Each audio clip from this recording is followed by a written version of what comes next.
د کهنا شروعات د کینیډا د یوې یخې علاقې نه کیږي چې په هغې کې یوه عجیبه بیماري راخوره شي. د دغه ځای د خلکو په سرمن کې دانې راختل شروع شي چې دا خبره د دغه ځای خلکو ته عام ولګي، خو دې په شا حقیقت ډېر خطرناک وي. څه وخت پس د دغه دانو نه چنجیره بار کېدل شروع شي چې دا خبره په ټول ملک کې غوبل جوړ کړي. د ډاکټرانو مطابق د دې علاج اسانه، خو په دې کې د حیرانتیا خبره دا وه چې د روباسلو په وخت کې دا به د لاسه نور هم په سرمن کې وردن نه کېدل. بل خوا د ماحول ساینسدان ډیوډ سره د خپل ټیمه د کینیډا د وور د مشاهدې دپاره راغلي چې په دغه ځای کې د وور میلو ته پام شي چې هغه وره ماته یې لګیایي چې لکه څه خوراک ورته پکې ملو شوي. د ډیوډ دا خیال وي که چېرې د وره د وجې دې د نورو میلوګانو نه بیل شوي دی، ولې چې دغه ځای د میلوګانو نه د خپل مرګۍ له حکم ورکړي بېهوشه یې کا، ولې چې هغوی په ده باندې تحقیق کول غوښتل چې ویې ګورو او بیا یې پرېږدو چې د ګولۍ په د ستن په ویشتو سره هغه بېهوشه راوغورځېږي. دوی چې څنګه خواله ورشي نو هغه د کم خوراک د وجې کمزوري شوي چې په دې کې هغه کس چې دغه ځای و او دوی د ځان سره روان کړي دوی له اواز ورکړي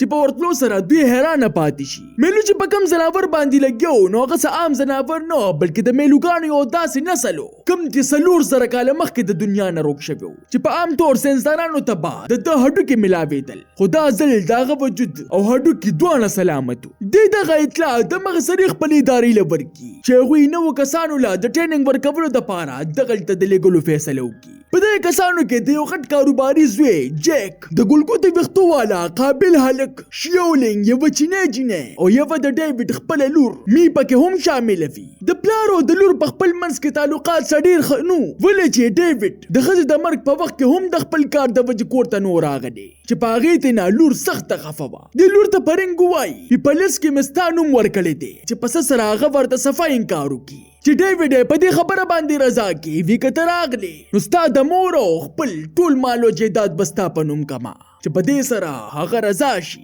د دوی دا سفر په هلیکاپټر کې و چې پایلټ یې یو تجربه کار سړی و چې کوم سر د ډیوډ ډېر زوړ تعلق و چې اکثر به د دوی ټیم بوته رابوتلو. هغه ته د ډیوډ دا اړخه رنګ راشي چې هغه سخت یېرې اخیستي وي په یو قیمت هم زما لور دغلته کې رانولې چې په تپوس سره هغه ورته صرف دومره وایي ویکا ډېر دی او زه نه غواړم چې خپل لور په تکلیف کې واچومه. دې ته نه هم ډېر تپوسونه کي ولې چې ده ته نه مخکې نه د دوی دواړو د تعلیق په باره کې پته وه. په اصل کې ډیوډ بیمار و، هغه ته هم د هغې چینجو والا بیماري لګېدلې وه او کم کس چې دغه ځای و او دوی سره یې مرسته کوله هغه له دغه بیمارۍ نه مړ شوی و او ډیوډ دا نه غوښتل چې دا بیماري بار لاړه شي. د دې په باره کې دوی خپل ټیم ته ووایي یو کس به هم د دې ځای نه نه ځي. بل طرف ته ډیوډ لور ته چې څنګه د پلار د منع کولو په باره کې پته ولګي نو هغه ضد ونیسي وي زما پلار چېرې هم په ما یقین نه دی کړی، زه به په هر قیمت باندې هلته کې ځان رسوم او د پلار نه به د دې خبرې تپوس خامخا کوم. او همدغسې دا د پلار د منع کولو باوجود په زوره باندې په هلیکاپټر کې کینی او پایلټ مجبورن روان شي.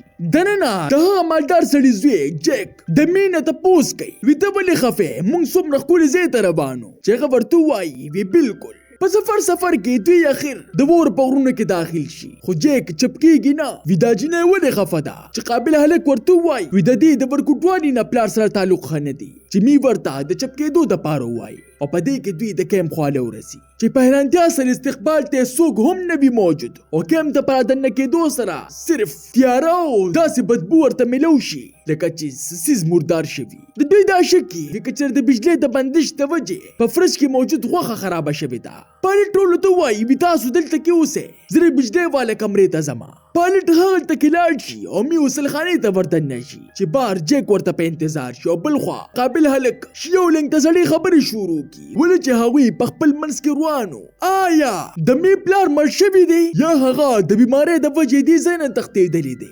دغه بیماري اخر راله څنګه؟ د دې ټولو خبرو جواب به موږ ته په پارت 2 کې ملاویږي. تاسو ته دا نانه کہانی څنګه ولګېده؟ ما ته خپله قیمتي رایې په کمنټ کې ضرور راکړئ. ملاویږو به په یو نوي ویډیو سره. ما له راکړئ اجازت. بای بای.